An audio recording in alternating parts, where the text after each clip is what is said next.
With hundreds of free-to-play MMOs to choose from, all of them asking for your time and your money, it's often very difficult to actually pick the right one.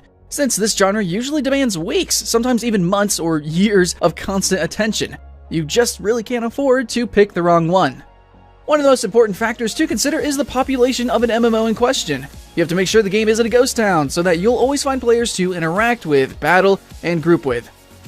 That's why we've made some research and, along with our own ideas about the topic, created this top 10, where you'll find 10 highly populated games, as well as a few more suggestions.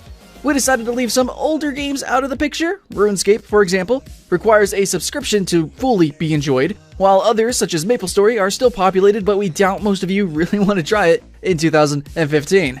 Finally, we're not judging this on an always inflated register player count, but more on the concurrent players. With that being said, let's begin. FreeMMOstation.com.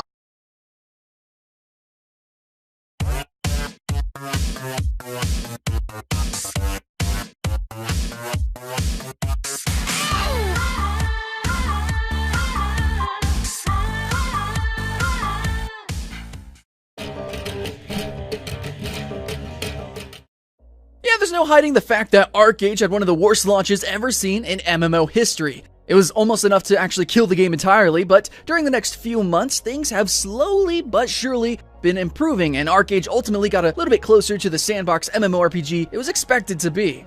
Yeah, while many still hate it based on their initial impressions, ArcheAge has now found a special place among many players, and it's becoming a very healthy MMORPG, with plenty to do, many players to interact with, and a PvP aspect that some players love to death. This is a good place to start if you like your MMOs deep and sometimes visually stunning, but make sure that you can endure some bugs and have patience with maybe some other issues that might be present.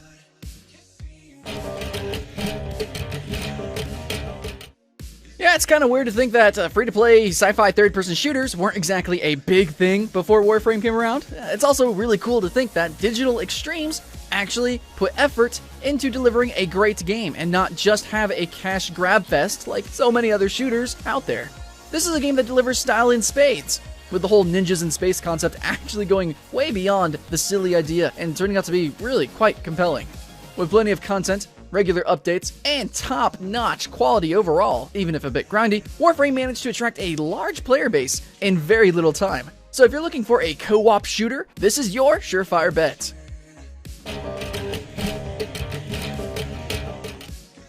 Now, we still haven't forgotten that Star Wars: The Old Republic didn't have an easy life when it launched as a subscription-based MMO. Luckily, the move to free-to-play was swift, and this BioWare game has seen a clear improvement in its player base since then. In fact, it is now in a very healthy stage, as Electronic Arts has already acknowledged, and this is only bound to get much better with the new Star Wars movie premiering December 2015. If you're a fan of the saga and still haven't played for some reason, we recommend you begin considering it, since you'll want to be ready for whatever content update the game is surely going to get after the movie releases.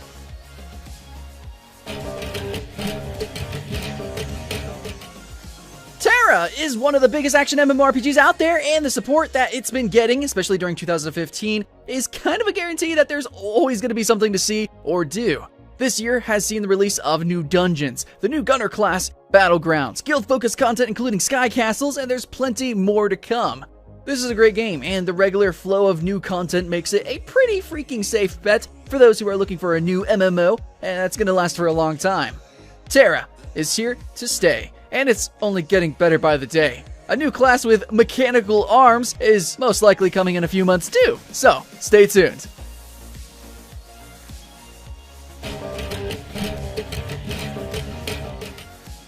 Team Fortress 2 isn't a spring chicken anymore, guys, but we decided to include it here because it's constantly one of the most played free-to-play games on Steam, and it's still a great choice for any new player interested in a fun, addictive shooter.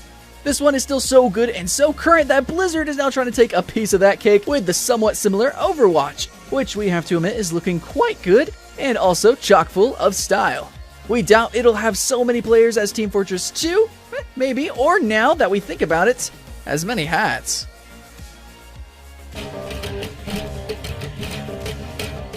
Hi-Res Studios made quite a gamble when it decided to enter the MOBA battleground with a game that played substantially different from the rest. Instead of the usual top-down view, the choice of a third-person camera made Smite play it more like an action game, and thus requiring a different set of skills that many League of Legends players weren't used to.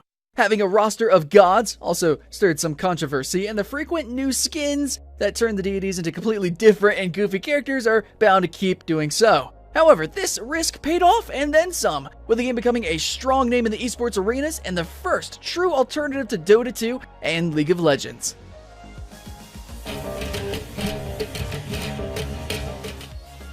When Blizzard announced Hearthstone, Heroes of Warcraft, the entire world laughed and scorned. Now, not many months later, most of those are already addicted to it. This is an online card game that was released to show other card games just exactly how it's done. It's not just the Warcraft lore behind it, it's mostly the fun and addicting aspects of it that managed to bring millions of players to the game. Hearthstone is so big right now, and it's growing at such a scary pace that Blizzard is almost surely gonna bet on other small-scale projects in the future. It is already inspiring other big studios to do the exact same, such as Bethesda with its upcoming card game, The Elder Scrolls Legends. If this works, it shouldn't be long before we get a Fallout card game.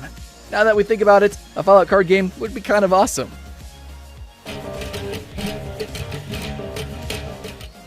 This cheap Asian stuff, as World of Tanks was arrogantly dismissed by many big publishers before becoming a colossal hit, is still growing at a steady pace and shows no sign of slowing down, crushing everything in its path. It's a niche game, but that is one of its strengths, as the competition was virtually non-existent, and whatever is coming now, such as Armored Warfare, has a long way to go before it can even make a dent on it. This is a game with a huge player base, and is often called the Counter-Strike of tanks, so if you like your shooters tactical, you won't have any trouble finding a team here. There was no way that Dota 2 wasn't going to be a huge success. After all, with the original Dota creator and Valve working on it, it was always bound to get millions of players on its MOBA goodness. This is, of course, regularly one of the most played games on Steam, and it's always growing, always getting new players. Dota 2 managed to have over 1,200,000 players simultaneously, which is both impressive and a little bit scary. But does it reach the population heights of our #1 game? We have to say that we highly doubt it. Man, that game is.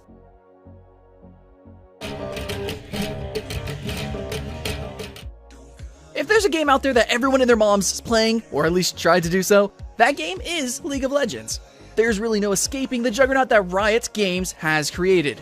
It's everywhere, and it has defined what a MOBA should look like and play like. Taking its lessons from the few that came before, yes, the community in this is huge, and if you're actually not playing it, you probably know a friend or two that is hooked on it. One word of warning though, this is far from the easiest game to join. So, you'd better grow yourself a really thick skin and brush up on your MOBA glossary and tactics before you try your luck here. So that was it, that was our top 10 most populated free online games, and we know guys, we had to leave out a few titles, but here's a few more suggestions. Heroes of the Storm, Blizzard's new MOBA, is actually getting a lot of players, so you could also check that game out. Path of Exile, the brilliant free-to-play Diablo alternative, is also sporting a very, very healthy population. 11 million players overall at this time, yeah. So finally, we have War Thunder as well, is getting a huge amount of attention from many aerial combat enthusiasts as well as tank warfare fans. But those are our picks, guys. Please let us know in the comments which games you're playing happen to feature a really huge, ginormous, amazingly big player base. Still not sick and tired of all the MOBAs yet? Good for you, because the developers of Heroes of New Earth has just announced another one, Strike. This is another free-to-play MOBA, and the studio expects the two games to compete between